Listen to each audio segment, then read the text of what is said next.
नमस्कार दोस्तों। मैं यह कहना चाहता हूँ, पेरियार रामास्वामी को गलत बोलने वाले ज़रा एक बार पेरियार को ठीक से पढ़ लेना, समझ में आ जाएगा कि वो कितने महान थे। असमानता, अस्पृश्यता, मैला ढोने की प्रथा आदि को समाप्त करना को दूर करने के लिए सरकार पर प्रभाव डालने और दबाव बनाने के लिए लगातार अभियान चलाना, जबकि अन्य राष्ट्रवादी अग्रदूतों ने राजनीतिक स्वतंत्रता के संघर्ष पर ध्यान केंद्रित किया। आत्मसम्मान आंदोलन को शुरू से ही गैर ब्राह्मणों को उनके द्रविड़ अतीत के आधार पर गर्व की भावना देने के लक्ष्य के लिए समर्पित के रूप में वर्णित किया गया था। उन्होंने सवाल उठाया कि उनके अनुसार गैर ब्राह्मण द्रविड़ों की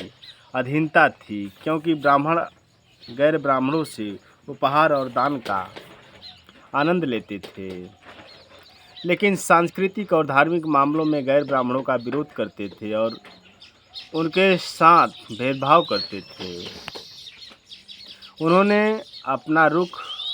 कोई भगवान नहीं, कोई धर्म नहीं, कोई गांधी नहीं, कोई कांग्रेस नहीं और कोई ब्राह्मण नहीं घोषित किया। उन्होंने तमिलनाडु में ब्राह्मणों के वर्चस्व और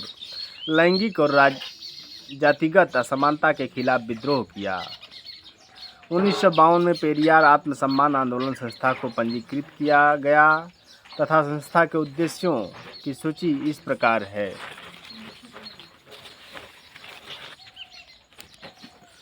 राजनीतिक शिक्षा के उपयोगी ज्ञान का प्रसार करना, लोगों को तर्क और आत्मसम्मान के विरुद्ध किसी भी चीज़ की गुलामी से मुक्ति का जीवन जीने की अनुमति देना,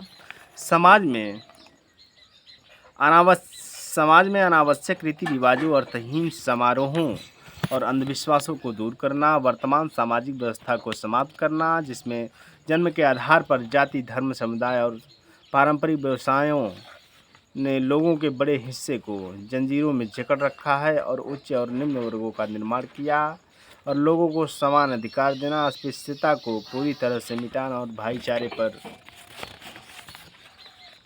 आधारित एक संयुक्त समाज